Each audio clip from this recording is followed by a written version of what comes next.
Hey, what's going on, guys? I was just working on my four-stroke RMZ 250 dirt bike, and it has a grabby clutch. Nothing too bad. I just replaced this inner hub here, and as you can see, it's already starting to get some slight notches on there. But if you rub your finger back and forth, I mean, you could barely feel it, but you see these shiny spots? This is what you're looking for. That's going to indicate wear. And this I know I just replaced, and I can feel it. It's not too bad. Um, but the outer basket here, it's hard to feel with your hand, but as you can see, the difference, those shiny spots. I'm trying to get the light on here. Those shiny spots is what you don't want. It's not much, but it will affect the clutch. And mine was very minor, but as I'm starting to ride more, I can tell the difference.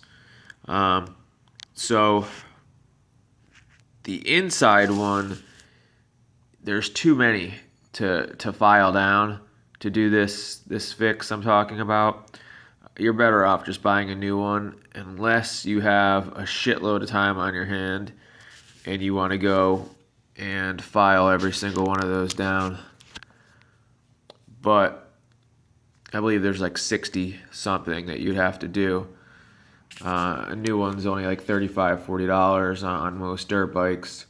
This will pertain to other clutches as well. So if you run your fingernail across it and you could feel little ridges on there, then you should do this or get a new part. But for now, this outer basket, there's only I believe 20 something, one on each side. So I believe there's like 26. See the notches on there? So what we're gonna do is just file that down. Have a needle file or just a small file will work. I like to use a little bit coarser of a file, nothing too coarse, but a fine file just takes too long. And I also believe that leaving it coarse with a little bit of scratches, as you can see, I've already done this one here. You can see that it's not like so shiny from a fine file. I also believe that allows the oil to get in there in the little scratches and lubricates the clutch as it moves in and out. So if you don't know how a clutch works, let me just touch upon that really briefly.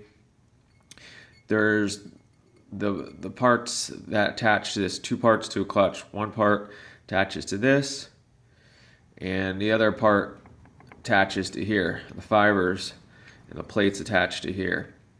As you pull the clutch lever on the other side of the engine, there's a little cam, a little lever that when it turns, it pushes a rod right here that comes out, hits the pressure plate on here, and that spreads the clutch open so that these spin independently. Now, as you let go of the clutch, they come together. The springs on here let everything come together, and then these both spin together, and that makes your engine go. So when you pull the clutch lever, if there's notches here, that's going to give you an inconsistent feel. It's not going to feel smooth. You're not going to be able to fan the clutch and use the clutch to your advantage as easily. It's just going to feel a little off. And if it's really bad, you'll notice, because the bike, as you let go of the clutch, there'll be no feathering, no in between point. You let go and it'll just go. It'll grab and just bounce out on you. And most, at least for the off-road world, trail riding, you don't want that. So there are some applications that you may want it to pick up and grab faster like that, but in the type of riding I do, you need to fan the clutch and feather the clutch to use the clutch to get your power in the right places so that you can make it over rocks and whatnot. So I'm just going to file this down. Actually, you might as well just show you one that it's done right here. So you can see all these are done. You're just going to go ahead and file it until it's smooth. If you want, I'll try to do some on here. You can kind of feel the notches on there, and you just want to keep going till it's smooth. It's hard to do this on camera, but also make sure that it's flat. So you want to make sure that it's not on an angle, that it's nice and making perfect contact with the clutch there. It is aluminum, so it's not going to take too long, but if you just have at it, you'll be done probably half hour. Alright guys, hope this helps with any problems you're having, and if it does, please give me a thumbs up and subscribe to the page, my YouTube page. Thanks guys.